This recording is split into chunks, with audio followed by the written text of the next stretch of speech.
বাবা বাবা দেখো আমরা 3 ভাই বোন মিলে কাশেমদের মরা গরুর বুড়িটা নিয়ে আইছি।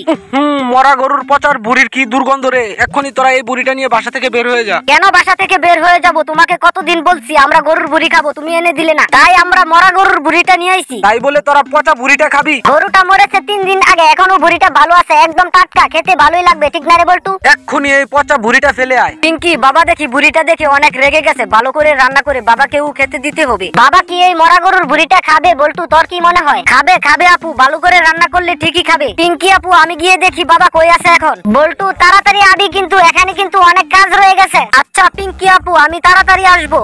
কতদিন পরে ভুড়ি খাবো, ভেবেই জিভে জল এসে গেছে। মশলাপাতি দিয়ে ভালো করে রান্না করলে খেতে ভালোই লাগবে। ভুড়িটা ভালো করে পরিষ্কার পানি দিয়ে ধুতে হবে যেন গন্ধ না থাকে, গন্ধ করলে তো বাবা খেতেই চাইবে না। ভালো করে রান্না করলে বাবা লোভ সামলাতে পারবে না, খেয়ে নিবে। আপনি যদি আল্লাহকে ভালোবেসে থাকেন তাহলে ভিডিওতে লাইক ও চ্যানেলটি সাবস্ক্রাইব করবেন।